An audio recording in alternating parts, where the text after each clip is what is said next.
সিলেট বিভাগের জেলাগুলোকে নিয়ে আলাদা জালালাবাদ প্রদেশের দাবিতে লন্ডনে বাংলাদেশ হাইকমিশনে স্মারকলিপি দিয়েছেন লন্ডন প্রবাসীরা। ৪ মার্চ বিকেলে লন্ডনে বাংলাদেশ হাইকমিশনে রাষ্ট্রদূত আবিদা ইসলামের কাছে স্মারকলিপি দেন প্রবাসীদের একটি দল। স্মারকলিপিটি বাংলাদেশের অন্তর্বর্তী সরকারের প্রধান উপদেষ্টা ডক্টর মোহাম্মদ ইউনূসের কাছে পৌঁছে দিতে অনুরোধ করেন। একই স্মারকলিপির অনুলিপি সংশ্লিষ্ট মন্ত্রণালয়ের উপদেষ্টার কাছেও পৌঁছে দিতে রাষ্ট্রদূতকে অনুরোধ করেন প্রবাসীরা। এই রমজানে কোনো প্রকার ফি ছাড়াই আপনার প্রিয়জনকে টাকা পাঠান সোনালী পের মাধ্যমে। টাকা যাবে দেশে সোনালী পের সাথে। আমরা এসেছিলাম স্মারকলিপি দেওয়ার জন্য। বিষয়টা ছিল ৭৭ বছরের পুরানো ওয়াদা।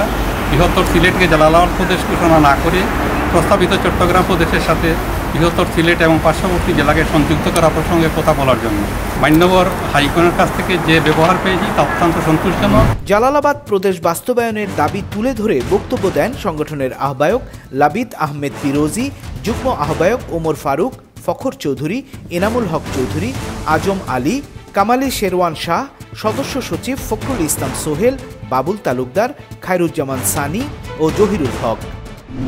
সিলেটবাসী আমরা সবসময় বঞ্চিত হচ্ছি সব দাবি দেওয়া থেকে। আমি সিলেটবাসীর সবাইকে বলবো যে দলমত নির্বিশেষে আসুন আমরা সবাই মিলে আমাদের ন্যায্য দাবিগুলো আদায় করি এবং সিলেটকে জালালাবাদ প্রদেশ হিসাবে আমরা বাস্তবায়ন করি। আমরা আজকে জালালাবাদ প্রদেশ বাস্তবায়ন পরিষদের পক্ষ থেকে মান্যবর আমাদের আবিদা ইসলাম হাইকমিশনার যুক্তরাজ্য ইউকে কাছে আমরা আমাদের স্মারকলিপি পেশ করছি এবং মান্যবরের মাধ্যমে বাংলাদেশের সরকার প্রধান উপদেষ্টা ডক্টর মোহাম্মদ ইউনূস সাহেবের কাছে আমাদের স্মারকলিপি ওনার হাতে পৌঁছে দিছি। আমাদের মান্যবর হাইকমিশনার আমাদের জালালাবাদ প্রদেশ বাস্তবায়নের লক্ষ্যে আমাদের দাবিগুলো গুরুত্ব সহকারে উনি শুনেছেন।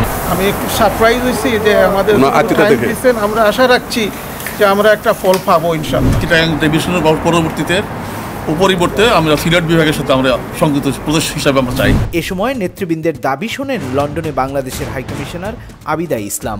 নতুন হাইকমিশনার হিসেবে যুক্তরাজ্যের দায়িত্বে আবিদা ইসলামকে নিয়োগ দেয় সরকারকে ধন্যবাদ জানান নেতারা। পাশাপাশি যুক্তরাজ্যে তিনি সফলতার সাথে দায়িত্ব পালন করবেন বলে আশাবাদ জানান তারা। Politika TV news desk.